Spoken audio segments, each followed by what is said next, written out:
Bonjour les amis turfistes, et c'est Simon. Pour pronoturfgratuit.fr, je vous propose mes infos pour le quintet de ce vendredi soir. Un quintet superbe ce vendredi soir à Vincennes avec des chevaux de 4 et 5 ans. Sur la grande piste, les 2700 mètres, mais ce sont 15 chevaux de qualité, de classe même, hein. On a des chevaux qui ont couru les critériums il y a un mois. Critérium des 4 et des 5 ans, voilà, quelques chevaux qui vont faire le petit tour, se préparer pour plus tard, qui rentrent en vue du meeting, d'autres qui sont en mode course et parfaitement engagés. Bref, j'ai l'impression qu'on se dirige vers un quintet très facile. En tout cas, il était très facile à étudier et j'espère vous aider fortement à trouver la bonne combinaison, même si évidemment trouver la bonne combinaison dans l'ordre du quintet n'est jamais facile. Euh, voilà, et ici, il y a une chance pour qu'on puisse s'en rapprocher, en tout cas, même si, bien sûr, chers amis turfistes, vous le savez maintenant, il faut rester raisonnable, les courses restent les courses, l'indice de confiance est très haut. Je vous propose de faire un tour d'horizon et de vous expliquer pourquoi je suis assez confiant aujourd'hui et vous donner, bien sûr, un mes tuyaux et ma sélection complète. Procédons avec ce tour d'horizon donc des 15 partants. Je vais commencer par un groupe de 3 chevaux, hein, donc dans l'ordre du programme bien sûr, mais Jolie Star, Jolie Surprise et Jingle Dupont sont 3 chevaux qui sont ferrés ce vendredi soir. Le numéro 1 sera plus de 100 contre 1, piloté par Monsieur Martin, l'écurie Dubois. Euh, voilà, un cheval qui n'a pas les performances récentes qui lui permettent de briller ici et qui est en mode préparation, donc je vous conseille de le rayer. Je conseille de rayer le numéro 2 également, l'écurie Dubois, pilotée par son entraîneur. Il sera aussi à plus de 100 contre 1. Et les espoirs sont très maigres euh, pour cette jument, hein. Malgré qu'elle ait 2 courses de rentrée, voilà, on reste ferré, ce qui évidemment n'incite pas à la confiance. De même pour le 3, donc Jingle Dupont, une Bazir, pilotée par Tristan Ouvry, mais qui reste ferré, hein. C'est un Bazir, pardon, un fils de Niki d'ailleurs, hein, pour ceux qui ne le savaient pas. Voilà, un cheval au caractère bien trempé, mais qui sera donc encore, malgré 3 courses à son actif cette saison, hein, encore en mode préparation pour d'autres engagements plus favorables. Il sera à plus de 100 contre 1. Et également, bon, alors on passe au numéro 4, du coup, Casfella. Alors Casfella, piloté par Sébastien Ernaud, c'est un Fabrice Soulois, hein, au niveau de l'entraînement. Il sera aux alentours des 15 contre 1. Je trouve cette cote très intéressante car il a été vraiment épatant dans le critérium des 4 ans.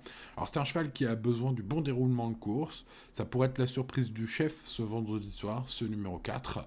Je vous conseille, pourquoi pas, de le tenter, hein, ce numéro 4, en mode bon outsider.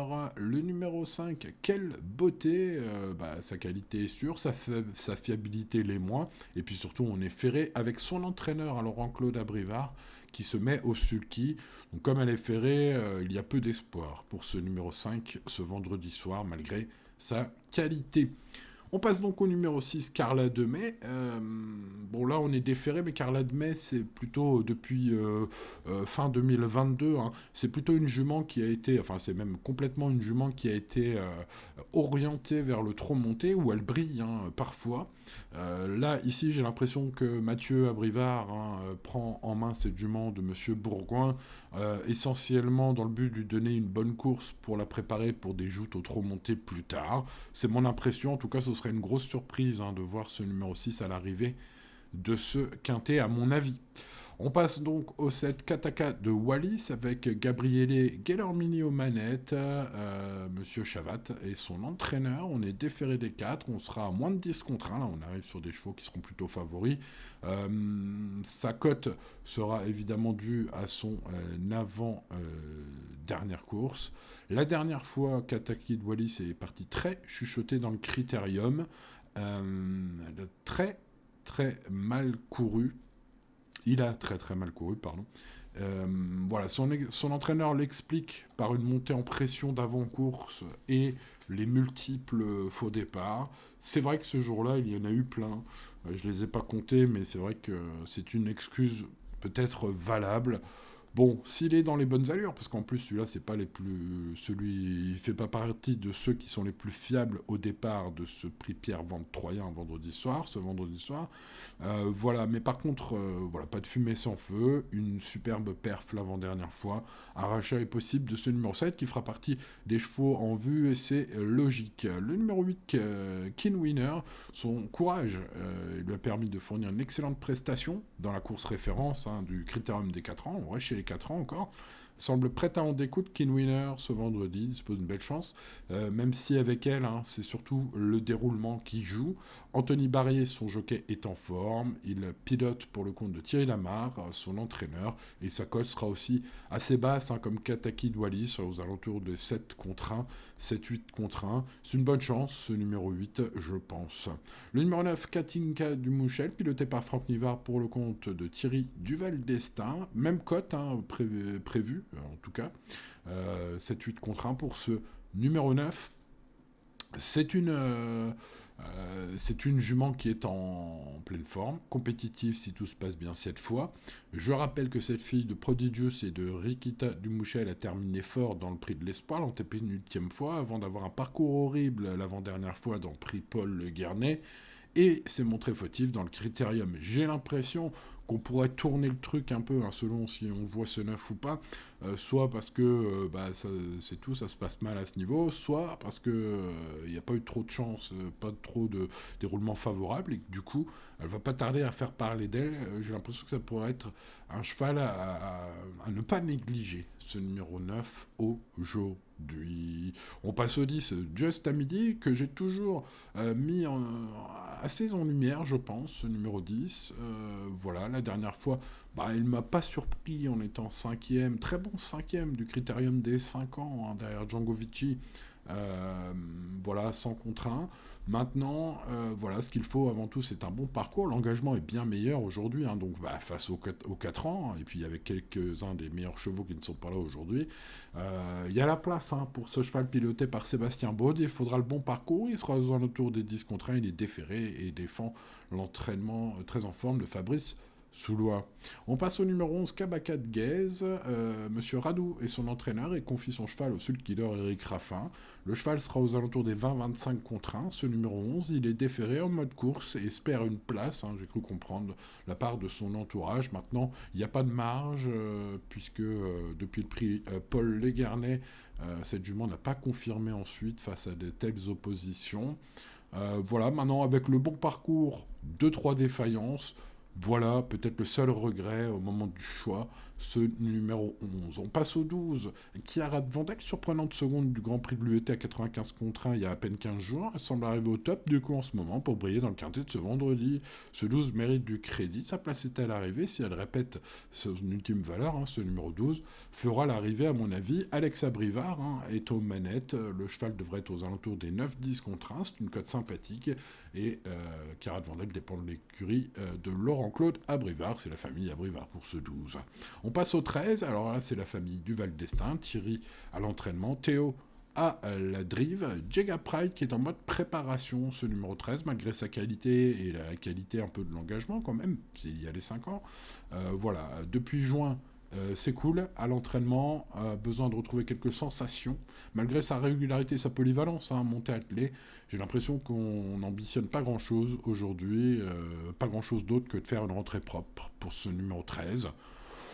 Voilà, donc du coup, je ne l'ai pas gardé. Est-ce une erreur? Ça, c'est à vous de me le dire, les amis, mais avant le départ, évidemment. On passe aux favoris, aux grands favoris au pluriel, de ce quintet, et c'est logique, avec Jumba de Guèze, qui trouve un engagement sensationnel, une fille du Karat Williams, c'est Kumba de Guèze, qui trouve l'engagement de sa vie aujourd'hui, et c'est une Jean-Michel Bazir, et on sait qu'en général, JMB sait amener ses chevaux au top pour ce genre d'engagement en or. Malgré le fait que Jumbo de Guèze soit souvent fautive, il faut quand même bien le noter, pour ce 14, ce sera à mon avis donc tout ou rien tout simplement. Ce 14 qu'il faut garder très très haut sur l'un de vos tickets et peut-être tenter l'impasse sur un ticket plus spéculatif. Et puis donc j'ai préféré au final le 15 Django Vici qui fait partie des chevaux, des gagnants probables de ce quintet. Ce numéro 15 sera, tout comme Jumba de Guez, aux alentours des 4 contre 1, 3-4 contre 1, lequel sera favori. Si JMB est vraiment chaud, peut-être le 14. La fiabilité va peut-être plus en la faveur du 15. Donc, et puis c'est Benjamin Rochard qui mène ce 15 pour le compte d'Antonio Ripoll-Rigo, son entraîneur. Voilà, donc un favori très très logique et peut-être un peu plus fiable. Tous les feux semblent au vert, en tout cas, il possède de la qualité. Il ne trouvera pas Django Vici, ce numéro 15, dans l'engagement autant favorable, si magnifique, euh, bah, d'ici longtemps. Donc, vu l'engagement normatif du jour, la confiance de son entourage, sa relative régularité et le fait qu'il court donc contre les 4 ans, sa superbe 4e place dans le critérium des 5 ans du 14 septembre dernier, les arguments sont fleuves en faveur de ce numéro 15. J'ai envie de dire que c'est une base en béton au papier. Maintenant, vous le savez, les amis turfistes, les courses restent les courses. Bon, voilà, si vous avez bien compté, il y a 8-9 chevaux qui peuvent faire l'arrivée à mon avis. C'est mon avis, les amis, il n'engage bien sûr que moi. Donc, bien ce 15, peut-être plus fiable que le 14. En tout cas, voilà, face aux 4 ans, l'engagement fermé est en or. J'ai l'impression que ça sent bon pour ce 15, même si Jumba de Guez, qui n'est pas le plus fiable, loin de là au départ, qui est souvent fautif, peut tout à fait gagner aussi ce vendredi soir. Donc on a 2 chevaux, j'ai envie de dire les 2 chevaux de la course au papier, le 15 et le 14, mais vous me connaissez, on va tenter les petits attentistes à belle cote qui pourraient se tailler la part du lion s'ils se font mal devant, si Jumba de Guez est à la faute, si Django Vici n'a pas le bon parcours, allez savoir, les courses, des fois. Donc je pense que Just à midi, qui est en grande forme et qui est un redoutable attentiste, le numéro 10, peut être un joli choco. Et puis mon tocard du jour sera Calsfella, dont l'ultime course est prometteuse et pour lequel, à l'instar de Just à midi, il faut le bon parcours pour ce 4. Donc, on va résumer toutes ces infos par un indice de confiance élevé. Je rappelle que les courses restent les courses, on reste toujours raisonnable, les amis turfistes. Et donc le 15, le 14, les 2 chevaux de la course au papier. Le 10 et le 4, 2 attentistes de feu qui peuvent allumer le feu justement dans la ligne droite s'ils ont le bon parcours et à belle cote. Derrière, j'ai pris les chevaux très logiques, il me semble, puisque le numéro 12, 9, 8 et 7, pour les raisons susnommées dans cette étude, sont également les chevaux, seront les chevaux très en vue pour les places. Le seul regret, c'est le 11. Voilà. Vous savez tout, donc jouez pas en 9 chevaux, les amis. C'est un quintet qui pourrait éventuellement se transformer en quintet cacahuète. Donc voilà, prenez des bases, tentez peut-être les plus logiques, et puis sur un deuxième ticket, si vous avez le budget nécessaire, peut-être de spéculer un peu avec mes outsiders préférés. Pourquoi pas? Voilà, en tout cas, les amis turfistes, quoi qu'il arrive, je vous souhaite bonne chance pour le quintet de ce vendredi soir à Vincennes. On croise les doigts. Et je vous dis à demain pour de nouvelles aventures. N'oubliez pas le petit pouce. N'oubliez pas de vous abonner si ce n'est pas encore fait. Et d'activer la cloche pour ne rien manquer à l'avenir. Allez, ciao ciao.